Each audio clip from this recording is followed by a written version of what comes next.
우리 한번 따라할까요? 새롭게 되는 날. 새롭게 되는 날. 자, 지난주에 이어서 새롭게 되는 날 두 번째 시간으로 함께 은혜를 나누길 원하는데요. 우리는 지난주 하나님을 제대로 믿고 무엇이든지 하나님께 영광 돌리는, 주께 영광 돌려라 그러잖아요. 모든 것을 다 주께 영광 돌려라. 이렇게 신앙생활 하기 위해서 반드시 선제되어야 될 것이 있다고 말씀드렸죠. 그것은 뭐예요? 옛사람을 벗고 새 사람을 입어야 된다라고 말씀드렸습니다. 왜 그렇습니까? 여러분, 우리가 새 사람을 믿지 않으면 우리는 옛사람으로 살아가는데요. 성경에 보면 그 옛사람의 본질이 뭐예요? 유혹의 욕심을 따라 사는 사람이라고 얘기하고 있죠. 옛사람의 특징은 유혹의 욕심을 따라 삽니다. 내 유익만 구하죠. 내 욕망의 도구가 됩니다. 그러다 보니까 하나님께 드리는 예배와 기도가요, 내 욕망을 채우는 도구로만 사용되어질 수 있다. 그리고 하나님께 드려지는 사명, 헌신, 이 모든 것들이요, 하나님의 영광이 아닌 내 영광을 드러내고 나의 공로를 드러내는 통로가 될 수 있기에, 그것은 하면 할수록 엉뚱한 게 되는 거죠. 하면 할수록 하나님의 영광을 가리는 거죠. 하면 할수록 잘못된 길을 가는 신앙생활이 되기에 성경은 계속 새 것이 되라고 얘기하는 것입니다. 새 사람이 되어라. 새 마음으로 하나님께 영광 돌리는 자가 되라고 말씀하고 있는 거죠. 그렇게 옛사람을 얻고 새 사람이 되기 위해서 가장 중요한 게 뭐라 그랬어요? 하나님의 말씀을 들을 때 그 찔림이 오면 뭐예요? 돌이키는 삶을 사는 것, 이것이 중요하다고 말씀을 드렸습니다. 여러분, 하나님의 말씀을 제대로 들을 때 나타나는 가장 큰 현상이 찔림이거든요. 찔림. 우리 히브리서 4장 12절 말씀을 다 같이 한번 읽어보겠습니다. 시작. 하나님의 말씀은 살아있고 활력이 있어 좌우의 날선 어떤 검보다도 예리하여 혼과 영과 및 관절과 골수를 찔러 쪼개기까지 하며 또 마음의 생각과 뜻을 판단하나니. 여러분, 하나님의 말씀은 살아있는 말씀인 줄 믿습니다. 아멘. 그 말씀은 운동력이 있어요. 활력이 있어요. 아멘. 그래서 그 좌우의 날선검이 되어서 어떻게 해요? 그 말씀을 제대로 듣는 자의 혼과 영과 관절과 골수를 어떻게 한다? 찌른다. 그죠? 왜냐하면 우리가 그 말씀을 들을 때 말씀으로 잘못되고 정말 말씀 속에서 내가 잘못된 것이 느껴지거든요. 그러면 말씀은요, 그것을 치유하는 운동을 하기 시작합니다. 그래서 혼과 영, 그죠? 혼과 영, 이거 딱 하는 거예요. 영을 방해하는 영을 방해하는 육, 이런 것들 있잖아요. 이것을 다 갈라내는 거예요. 다 제거하기 시작하는 거예요. 근데 그 먼저 뭐가 있어요? 찔림이 있다는 거예요. 찔러, 그죠? 찌르는 시간이 있다라는 겁니다. 이 찌르다라는 단어를요, 그 원어적 의미를 보니까 어떤 장애물이나 겹겹이 쌓인 장벽이라 할지라도 그 모든 것을 뚫고 끝까지 들어가는 찔림이라는 거예요. 끝까지 정말. 여러분, 그러니까 이 찔림은요, 그냥 툭 찌르는 게 아니에요. 따끔해, 이게 아니에요. 우리말로 푹 찌르는 거예요. 푹 찌르는 거. 어떻게 한다고요? 푹 찔러요. 그러니까 뭐예요? 아파요. 말씀이 찌르면요, 그래서 아픈 거예요. 막 그 말씀 때문에 막 내 가슴이 아픈 거예요. 푹 찌르기 때문에. 그런데 이렇게 푹 찌르니까 이게 아프니까 뭐예요? 이거 어떻게 하지? 어떻게 하지? 하면서 한 반응은 뭐예요? 이것을 내가 바르게 돌려야겠다. 돌이켜야겠다는 반응이 나고요. 다른 반응은 뭐예요? 막 이를 갈고 분노하는 거예요. 저거 나 들으라고 하는 말이지 지금? 참, 목사님 저거 나를 저격하는 거구나. 내가 나의 피눈물 나게 했으니 피눈물 나게 해주게. 막 이런 이상한 생각을 막 하게 되는 거예요. 막 나는 이게 내 마음과 생각이 막 다르게 나타나는 거예요. 막 이게 말씀이 찔리니까 막 여기에 막 반응이 막 이렇게 나는 거죠. 너무 아프니까. 여러분, 우리는 마음에 찔림이 있을 때 돌이키는 반응이 있기를 주님의 이름으로 간절히 축원합니다. 네. 그렇게 새 사람이 되는 거예요. 그래서 성경은 그것을 회개라는 거죠. 단순히 잘못했습니다 입으로 고백하는 거로 끝나지 않고 완전히 내 발걸음을 하나님이 원치 않은 방향에서 하나님이 원하는 방향으로 돌이켜버리는 거. 그것이 회개이며, 그러한 회개를 하는 자에게 하나님께서는 새 은혜를 부어주신다라는 거죠. 아멘. 마태복음 4장 17절 말씀 시작. 이때부터 예수께서 비로소 전파하여 이르시되 회개하라 천국이 가까이 왔느니라 하시더라. 아멘. 여러분, 여기서 천국은 단순히 하늘, 천국 이런 어떤 영토의 개념이 아니라 하나님의 통치와 권세를 말씀한다고 그랬습니다.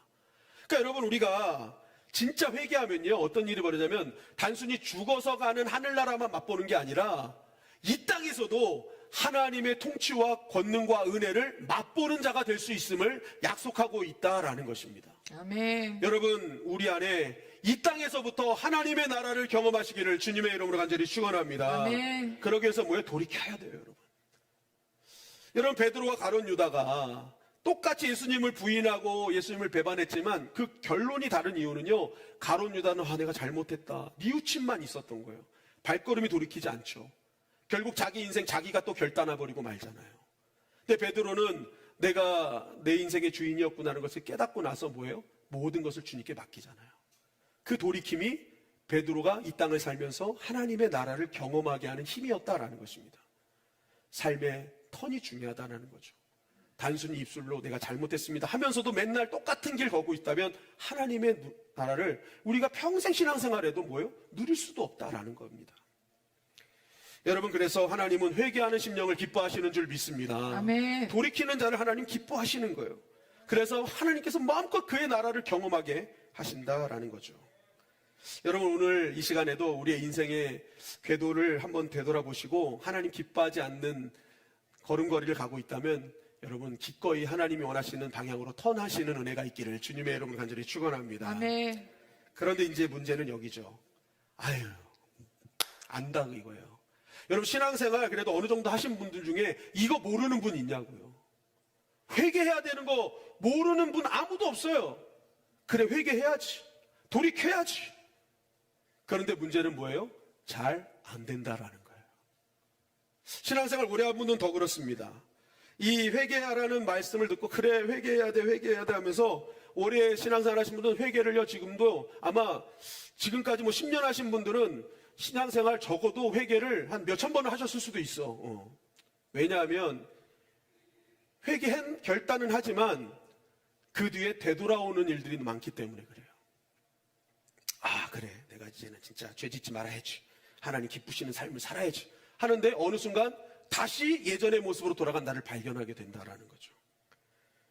그러니까 뭐예요? 이게 계속 반복되면 이제는 포기를 하는 상황에서 이제 목사가 와가지고 올라와가지고 계속 회개해라, 죄 사함을 받아라 막 이런 얘기하니까 숨이 막히기 시작하는 거예요. 해도 안 되는 일을 자꾸만 하라니까. 그러니까 신앙생활이 이게 숨 막히게 신앙생활 하는 거예요. 죄 안 지려고 하는 게 이게 너무 벅찬 거예요. 어떻게든 버텼는데 원점으로 돌아가 있는 자신을 발견하면 뭐예요? 더 좌절하는 이 현상, 이것이 반복되는 이것이요, 너무너무 싫은 거예요. 그러니까 교회에 들어왔을 때 목사가 죄에 대한 설교, 회개에 대한 설교, 이런 설교 하길 원치 않은 거예요. 숨이 막히니까. 안 되는 걸 왜 자꾸만 얘기하냐. 그러니까 뭐예요? 자꾸만 답답해지는 거죠. 이게 안 되는 걸 계속 얘기하니까 이게 되려고 하다가도 안 되니까 그냥 형식적인 종교생활을 하기 시작합니다. 회개해도 안 되니까 내가 언제 그렇게 살았냐고. 안 돼. 그러니까 뭐예요? 될 대로 되라. 십자가로 인해서 자기 포기를 해야 되는 인생을 자포자기로 바꿔버리는 거예요. 될 대로 되라, 그냥. 알아서 되겠지. 또 어떤 사람은 또 무한 긍정회로를 돌립니다. 하나님은 사랑하시는 분이잖아. 그래, 하나님 사랑하신다 하셨잖아. 그러니까 용서해 주시겠지.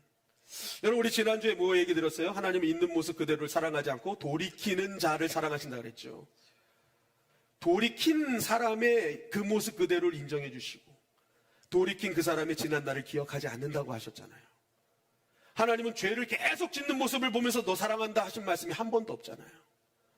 너 돌이키면 내가 이전 일을 기억하지 않을게, 옛적 일을 생각하지 않을게. 그게 하나님이시거든요. 그런데 우리는 그냥 무한 긍정회를 돌리는 거야. 내가 이렇게 죄를 져도 하나님 사랑하실 거야. 그죠? 그러니까 이분도 뭐예요? 사실은 막연한 신앙생활이 되는 겁니다.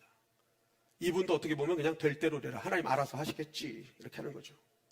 그런데 여러분, 이러한 신앙생활 한편에도 또 뭐가 있는 줄 아세요? 그렇게 신앙생활 하면서도요, 그 모든 신앙생활의 동력이 두려움으로 한다라는 것입니다. 분명히 맡긴 것 같아. 하나님이 나 사랑하신다고 생각해. 하나님 용서하실 거라 생각해. 그럼에도 불구하고 두려움은 사라지지 않아요. 왜요? 내가 지금 죄 짓는 거 알거든요. 하나님 기뻐하지 않는 일을 하는 걸 알거든요. 그러니까 뭐예요? 내 안에 진짜 이러다가 나 큰일 나는 거 아니야? 벌 받는 거 아니야? 그러면서 뭐예요? 마음속에 굉장히 모든 하나님을 향한 예배와 기도와 뭐 이렇게 사명이요, 두려움 속에서 한다고요. 즐거움을 안 해요. 왜냐하면 이거 혹시라도 안 하면 잘못될까봐. 오늘 예배 안 드리면 혹시 나 어디 가다가 놀러 가다가 다리 몽댕이 부러질까봐 예배를 드리고, 이거 안 하면 내가 그동안 수입 벌어들이는 게 줄어들까봐 예배 드리고. 그러니까 모든 하나님을 향한 이 예배와 모든 것들이요, 두려움 속에서 하는 거예요. 기쁨과 감사로 하지 않고. 그러니까 뭐예요? 이 예배, 하나님께 드리는 이 사명이 뭐예요? 감사하지 않아요. 기쁘지 않아요. 불안감을 해소하기 위해서 하는 거기 때문에 억지로 하는 일이 돼버리고 맙니다. 그러다 보니까 뭐예요? 그 안에 억지로 하다 보니까 기쁨 감사 사라지잖아요. 그러니까 어느 순간 내 힘으로 어떻게든지 해보려고 하다가 번아웃이 오는 거예요. 번아웃이 와버려 지쳐버리는 거예요. 그러니까 채워지는 건 없죠. 내 안에 있었던 건 다 고갈됐죠. 그러니까 이제 번아웃이 오니까 뭐예요? 직분은 있으니까 일은 해야 되겠고, 그러니까 일을 하면서도 감사의 말이 나오지 않고 불평과 원망이 나오는 겁니다. 그리고 뭐예요? 어떤 일이 벌어져요? 계속 그러한 마음들이 쌓이게 되니까 이게 고역이 되는 거예요. 짜증이 나는 거예요. 여러분, 디모데전서 4장 4절 말씀에 보니까 이렇게 말씀하고 있습니다. 다 같이 한번 읽어볼까요? 디모데전서 4장 4절 말씀 시작. 하나님께서 지으신 모든 것이 선함에 감사함으로 받으면 버릴 것이 없나니. 여러분, 하나님께서 준비하신 모든 것들은 선한 줄 믿습니다. 아멘. 그래서 그거 그냥 감사함으로 받으면 버릴 것이 없어. 다 감사해. 아멘. 야, 이분도 감사하고 이 일도 감사하고 나 같은 거 써주신 것도 감사하고, 아멘. 야, 이런 죄 가운데 있는 나를 구원해 주신 것도 감사한데 이런 나를 이런 일에 사용하셔? 하나님의 영광을 위해 사용하셔? 여러분, 같은 일이라도 왕이 시키면요, 왕의 대사로 쓰임받는 거잖아요. 아멘. 그러니까 그게 얼마나 영광스러운 일입니까? 아멘. 야, 왕이 날 써줘? 우리 그러잖아요. 대통령이 불러서 써줘도 여러분 그게 얼마나 영광스럽겠습니까? 그런데 하나님께서 나 같은 죄인을 불러서 사용하신다니 이게 얼마나 감사합니까? 아멘. 그죠? 나 같은 사람 사용해 주시는데 더 사용되기를 감사함으로 그렇게 하는 거예요. 오히려 더 잘하지 못하는 거예요. 부끄러운 거예요. 그게 진짜 믿음과 은혜가 있는 사람의 모습이라는 거죠. 그런데 그것이 값없이 주신 은혜가 사라지면 뭐예요? 내가 당연히 누린다는 생각을 가져요. 그러니까 뭐예요? 모든 하나님께 드리는 희생을 내가 그냥 해드린다 생각하는 거예요. 예배도 내가 시간을 내서 드리는 거예요. 해주는 거예요. 그러니까 뭐예요? 이게 감사가 없는 거예요. 예배의 이 시간이 임재하신 하나님의 그 섬세한 은혜를 누리지 못하는 거예요. 내가 해주는 거니까. 그리고 내가 해준 만큼 안 해주면 뭐예요? 불평되는 거죠. 왜 이만큼 했는데 왜 안 주십니까? 이게 값없이 주신 은혜가 없는 자의 모습인 거예요. 감사가 없는 자의 모습이죠. 예배 드릴 때 찬양 인도자가 손들다 하면 그게 고역이고, 후렴을 계속 몇 번 반복하면 시계 보면서 왜 안 끝나나 이러고 돼 있고, 그 임재를 못 느끼는 거예요. 나를 정말 구원해 주시고 나를 사랑해 주신 그 하나님의 사랑이 이 안에 가득한데 이 예배 모든 것을 다 쏟아부어 주시는데 그것이 없는 종교생활을 해버리는 거예요. 형식적인 신앙생활을 하는 거예요. 여러분, 감사함으로 받기를 주님의 이름으로 간절히 축원합니다. 네. 여러분, 그거 다 버릴 게 없어지는 거예요. 정말 모든 것이 다 은혜입니다. 내 곁에 있는 어제까지 정말 힘들게 했던 그 사람조차도 은혜입니다. 다 네. 은혜가 되는 거예요. 여러분, 그래서 하나님은 새 사람이 되기를 원하시는 겁니다. 아멘. 그것은 단순히 하나님이 기쁘는 게 아니라 우리가 신앙생활과 모든 삶에 있어 진정한 기쁨과 감사가 회복되는 일이기 때문에, 아멘. 정말 신앙생활 자체가 얼마나 큰 은혜인지를 누리는 시간이기 때문에 하나님 우리가 새 사람이 되기를 원하시는 거예요. 아멘. 내가 준 모든 것들을 감사하게 여기며 기쁘게 여기며, 그죠? 자원하는 심령으로 얼마나 기쁘겠습니까? 여러분, 저와 여러분들이 새 사람의 은혜가 있기를 주님의 이름으로 간절히 축원합니다. 아멘. 그럼 우리가 이제 회개를 해야 되잖아요. 그럼 우리가 그 새 사람들 회개를 해야 돼. 이 회개를 어떻게 해야 되냐는 거죠. 여러분, 한번 따라할까요? 죄짓지 않으려는 죄짓지 않으려면 결단을 중단하라. 결단을 중단하라.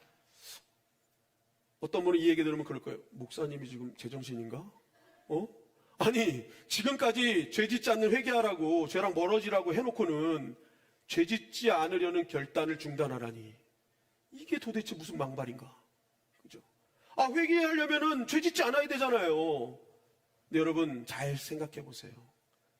죄 짓지 않으려는 결단. 여러분, 그 결단에서 얼마나 버텨보셨습니까? 죄 짓지 않으려는 결단하고, 짧으면 어떤 사람은 뭐예요? 2박 3일 만에 다 끝나요. 그죠? 작심삼일이죠. 내가 죄 안 지을 거야. 내가 다시는 뭐 술 안 먹을 거야. 내가 뭐 이거 안 할 거야. 여러분, 짧은 사람은요, 작심삼일 만에 끝납니다. 그래도 조금 한번 해보겠다는 사람은 한 달 정도 버티고요. 그래도 버티고 버틴 사람은 반년은 버틸 수 있어요.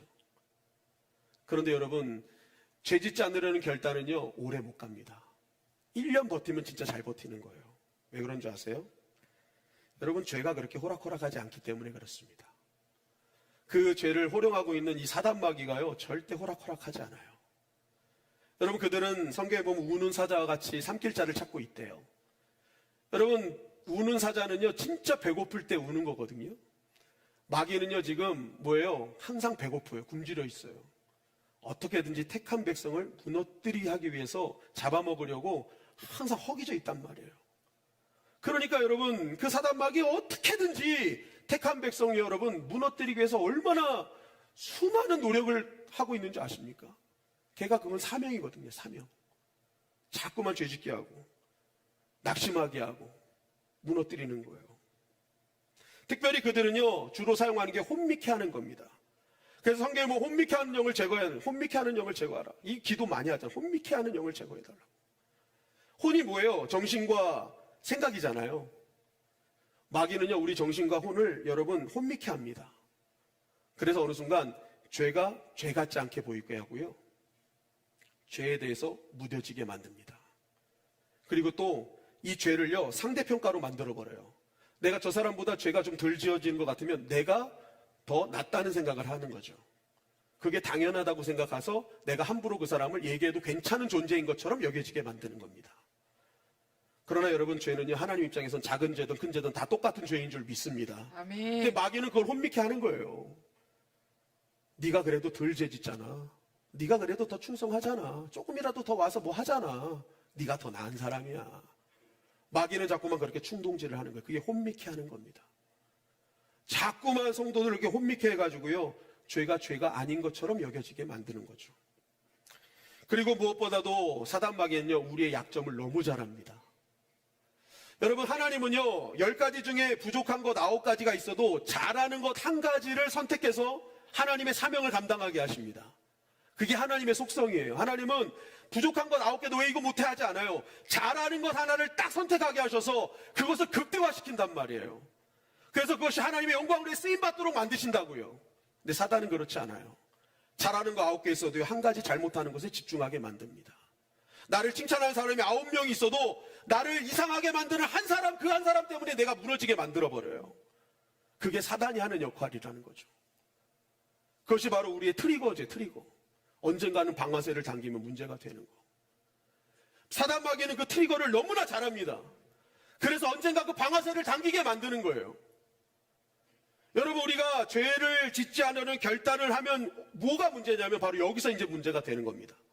죄를 짓지 않는 결단을 하게 되면요, 내가 죄 짓지 않으려고 노력을 해요. 그래서 어떻게든지 안 지려고 노력하면서 참고 참아냅니다. 하나님께서 저 사람 살리는 말 해라 그랬지, 나쁜 말 하지 말라 그랬지, 죽이는 말 하지 말라 그랬지. 그러니까 말도 참아, 막 이것도 참아, 저것도 참아, 행동도 참아, 다 참아.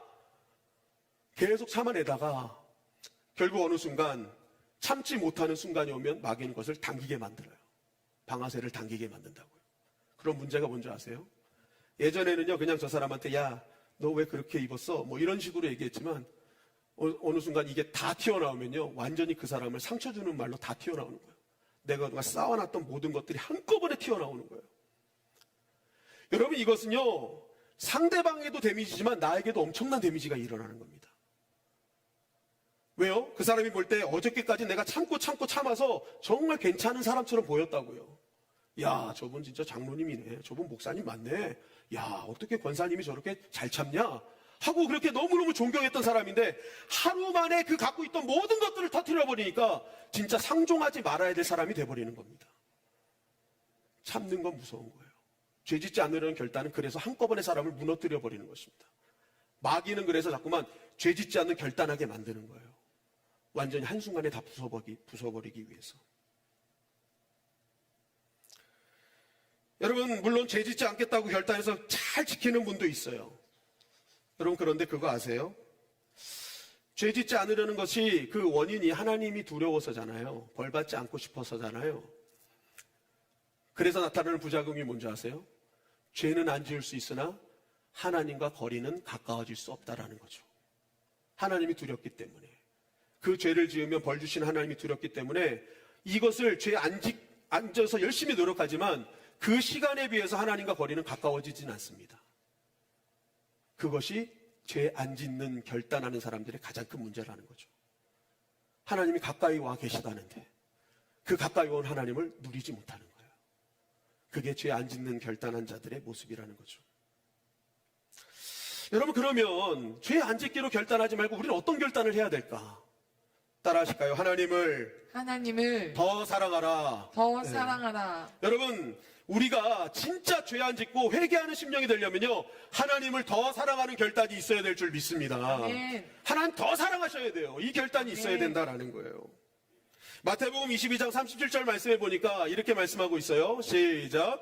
예수께서 이르시되 내 마음을 다하고 목숨을 다하고 뜻을 다하여 주 너의 하나님을 사랑하라 하셨으니 이것이 크고 첫째 되는 계명이요. 여러분, 왜 주님은 가장 크고 첫째 되는 계명을 하나님 사랑으로 하셨을까?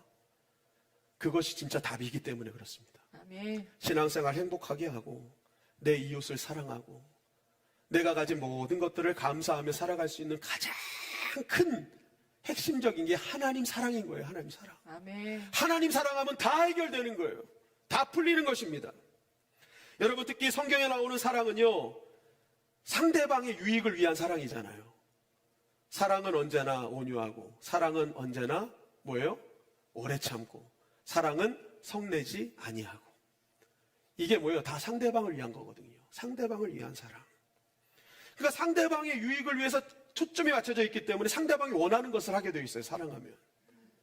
여러분, 마찬가지입니다. 하나님이 원하시는 것을 여러분 정말 자연스럽게 하려면요, 하나님을 사랑해야 될 줄 믿습니다. 네. 하나님 사랑하게 되면 점점점 하나님이 원하시는 게 뭘까를 따라가는 거예요. 그럼 하나님이 원치 않는 건 점점점 멀어지게 되어 있다라는 거예요.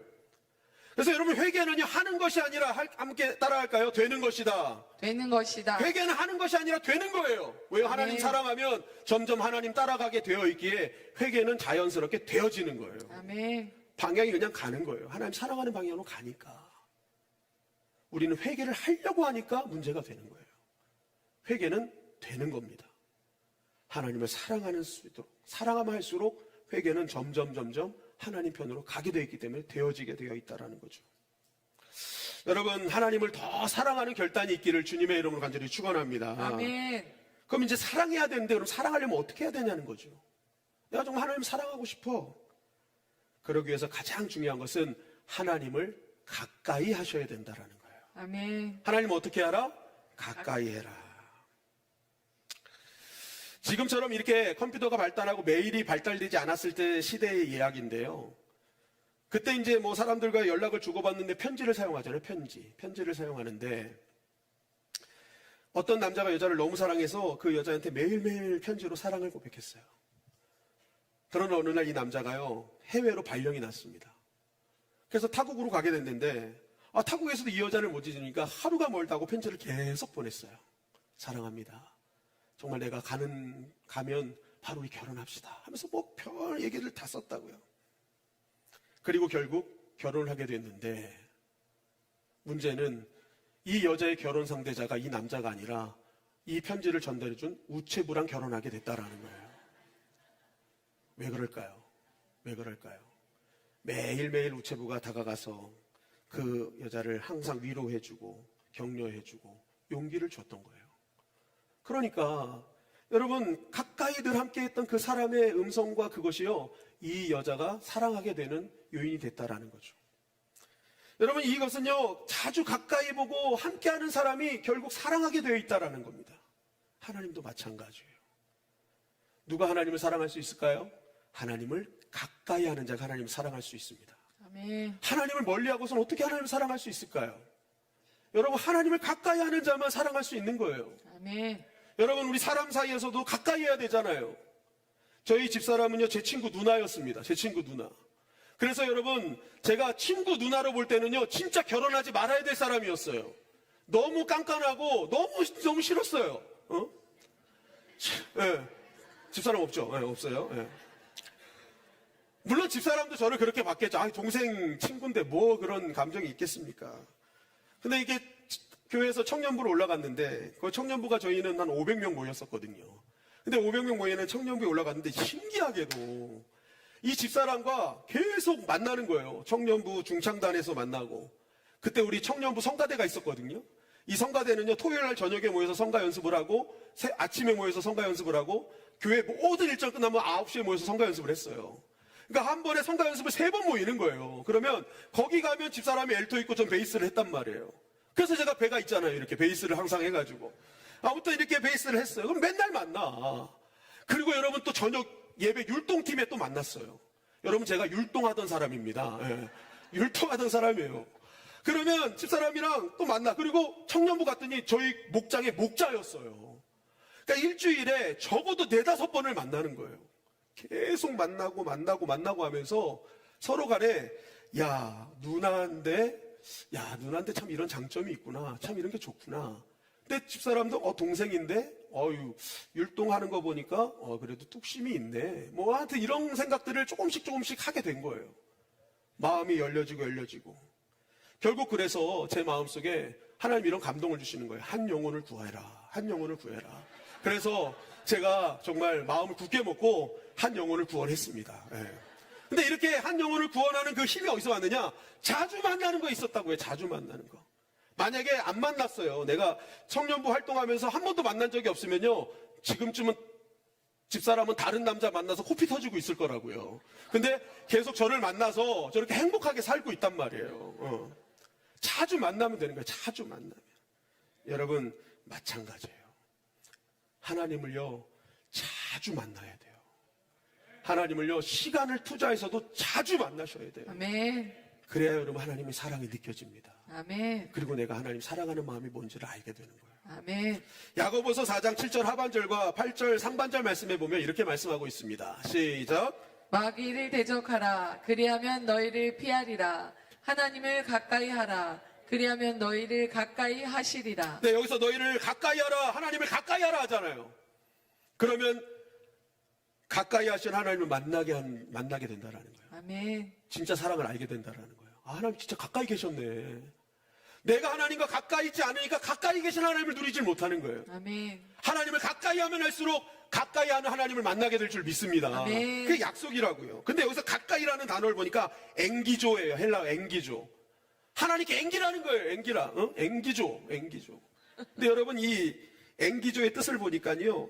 물리적인 거리가 좁혀지는 것을 넘어서 관계적, 시간적 친밀함을 뜻하는 거예요. 그러니까 물리적인 거리 이거 아니라 이 가까워지는 이 물리적 거리는요. 시간적으로도 가까워지고 관계적으로 가까워지는 걸 얘기하는데 이 말은 또 무슨 말일까요? 내가 그만큼 하나님과 가까워지려는 시간이 있어야 된다는 거예요. 그 시간이 없으면 가까워질 수 없는 거예요. 여러분 성경에 보면 하나님과 예수님이 친구라는 표현을 하시잖아요. 관계적 관계, 가까움을 얘기하시는 거거든요. 그만큼 하나님은 가까움을 원하시는 거예요. 친구가 되길 원하신다고요. 아멘. 그런데 그 친구가 되는 힘은 뭐예요? 가까워져야 돼. 자꾸만 시간을 내서 하나님과 가까워져야 된다고요. 결국 여러분 죄와 멀어진다. 하나님과 가까워진다. 이거는 결국 거리 조절 싸움이라는 거예요. 신앙생활은 거리 조절 싸움입니다. 내가 누구와 가까워질 것인가. 하나님과 가까워질수록 여러분 마귀는 멀어지게 될 줄 믿습니다. 아멘. 여러분 마귀를 대적하라 그러잖아요. 여러분 마귀랑 싸우는 거 우리가 싸울 수 있나요? 여러분 우리는요 존재 자체가 같을 수가 없어요. 싸워서 이길 수가 없어요. 중요한 건 뭐예요? 하나님 답을 주시는 거예요. 하나님을 가까이 하라는 거예요. 아멘. 그럼 하나님이 나라와 가까이 와서 하나님이 마귀를 이겨주신다라는 거예요. 아멘. 그러니까 여러분 죄를 멀리하는 방법은요. 하나님과 가까워지는 거라는 거예요. 가까워지는 거. 아멘. 그럼 죄는 자연스럽게 멀어지게 된다. 모든 사단의 결박, 모든 사단의 죄는 그때 다 무너진다라는 거예요. 아멘. 시편 51편 11절 말씀해 보니까 이렇게 말씀하고 있어요. 시작. 나를 주 앞에서 쫓아내지 마시며 주의 성령을 내게서 거두지 마소서. 여러분 시편 51편은 다윗이 밧세바를 범하고 난 뒤 한 고백 아닙니까? 정말 그 남편 있는 여자를 얻기 위해서 자신의 충신이었던 우리아를 전쟁의 격전지로 보내서 죽이게 만든 장본인 다윗 아니에요? 그때 다윗은요 그것을 깨닫게 됩니다. 나단 선지자를 통해 깨닫게 되고 그때 이렇게 고백을 하는 거예요. 그런데 다윗이 고백을 할 때 내가 다시는 죄 짓지 않겠습니다. 주님 나 죄 짓지 않겠습니다. 이런 고백하지 않더라는 거예요. 나를 주님 앞에서 멀리하지 마시고 쫓아내지 마시고 예단을 멀리하지 마시고 주의 성령을 내게서 거두지 마세요. 여러분 왜 이랬을까요? 다윗은 아는 거예요. 내가 왜 이런 죄의 자리에 있었는가? 되돌아보니까 주님과 어느새 내가 멀어져 있는 걸 발견한 거예요. 주의 성령의 역사와 멀어진 것을 발견한 겁니다. 주님과 멀어지고 성령과 멀어지니 나는 죄에 가까워진 걸 보게 된 겁니다. 이야, 이거였구나. 지금 나는 주님과 너무 멀어져 있구나. 그 결과값이 이거구나. 그래서 다윗은 고백하는 거예요. 나를 주님에서 쫓아내지 마시고 주님 성령을 거두지 말아 주십시오. 더 가까워지길 원합니다. 이제 주님과 더 가까워지길 원합니다. 성령님과 더 가까워지길 원합니다. 그렇게 고백했던 것입니다. 그럴 때야만이 죄가 멀어지고 나는 하나님의 기뻐하시는 일을 감당할 수 있기 때문에. 아멘. 여러분 우리가 진정한 회개를 언제 일어나는가? 죄에 멀어지면 언제부터 시작되는가? 하나님과 가까워지는 순간부터 이루어지게 될 줄 믿습니다. 아멘. 그러니까 이거는 되는 거라는 거죠. 내가 결단해서 하는 게 아니라는 거예요.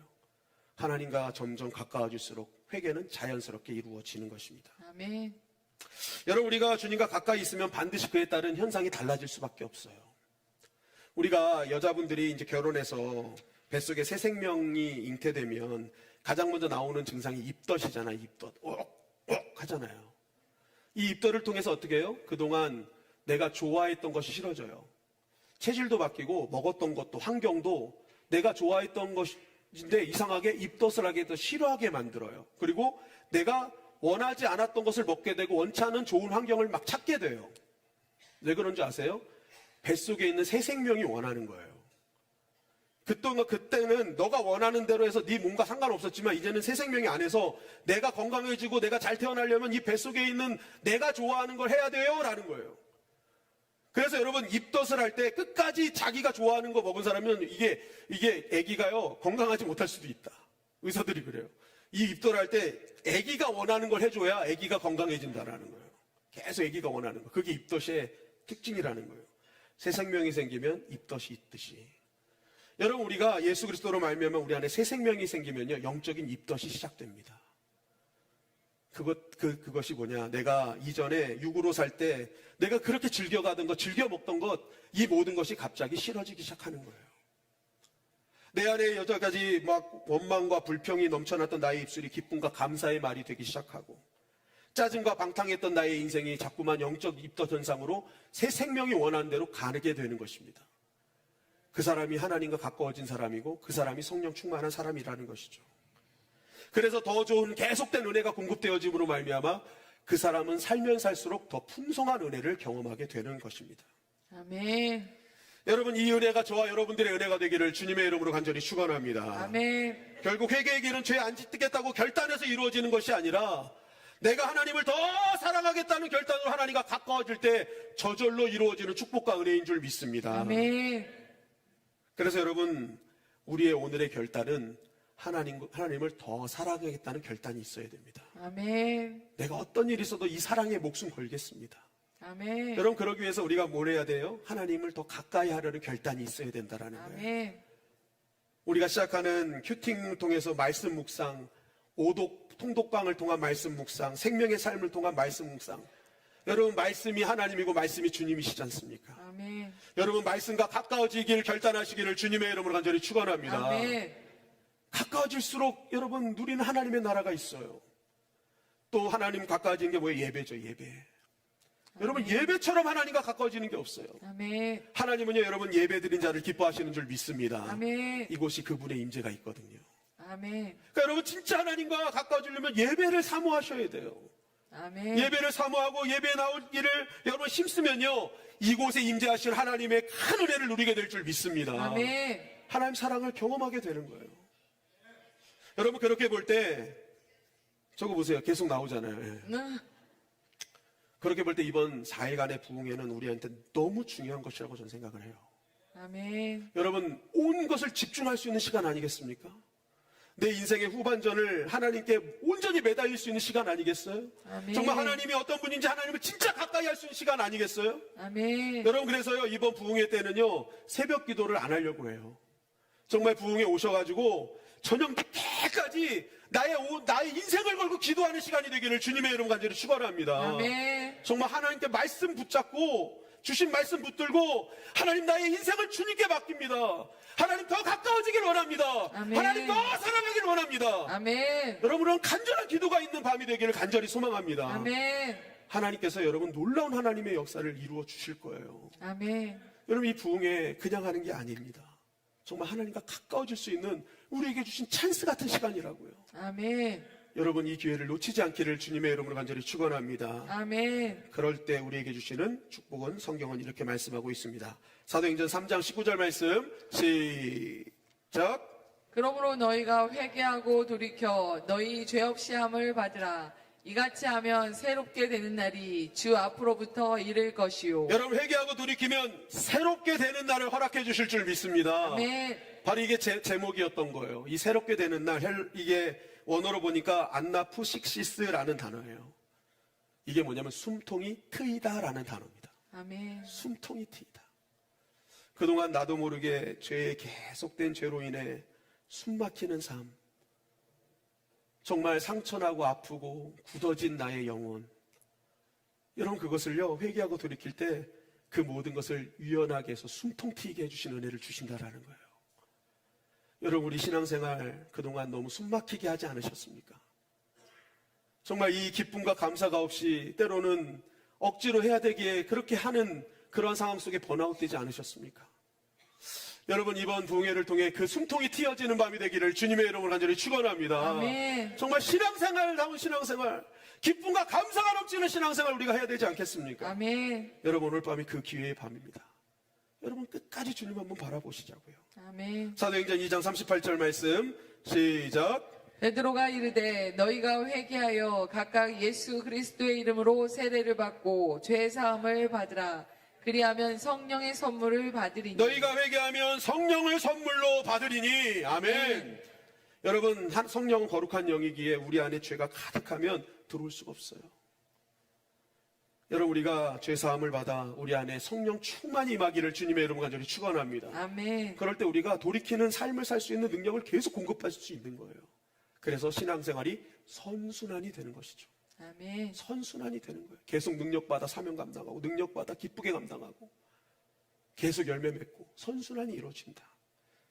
역대하 7장 14절 말씀입니다. 시작.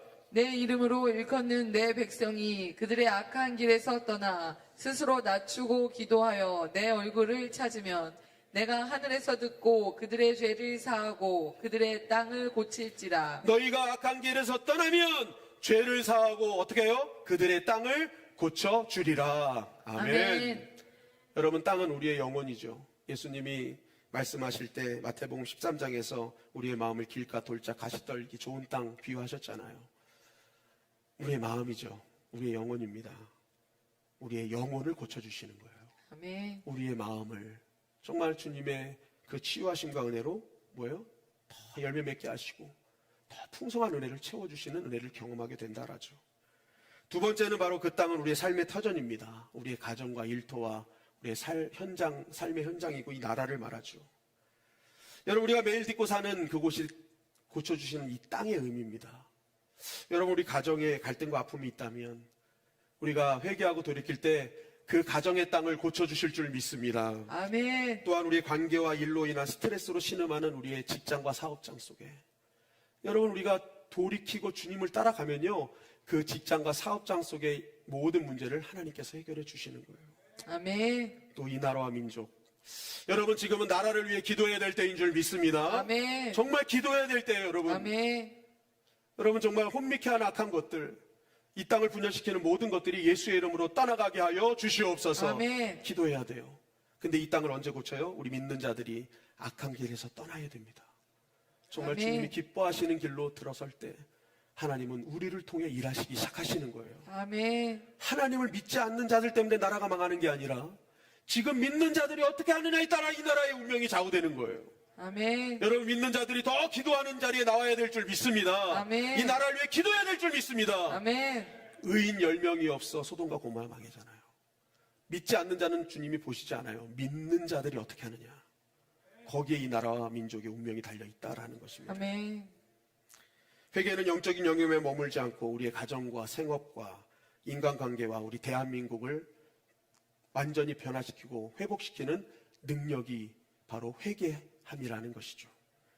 여러분 다시 한번 오늘 우리가 이 회개함의 축복을 기억하며 돌이키는 은혜가 있기를 주님의 이름으로 간절히 축원합니다. 아멘. 그러기 위해서 여러분 하나님을 사랑하기로 결단하십시오. 아멘. 하나님을 정말 가까이 하기로 결단하십시오. 아멘. 하나님을 가까이 할수록 죄는 점점 멀어지고 사단의 영역은 좁아지고 사단의 진은 무너지게 될 줄 믿습니다. 아멘. 여러분 오늘 부흥에 꼭 참석하셔서 이번 4일이 여러분들의 인생을 결정하고 2026년 하반기를 결정하고 하나님의 큰 은혜와 복이 넘치는 그러한 시간이 되기를 주님의 이름으로 간절히 축원합니다.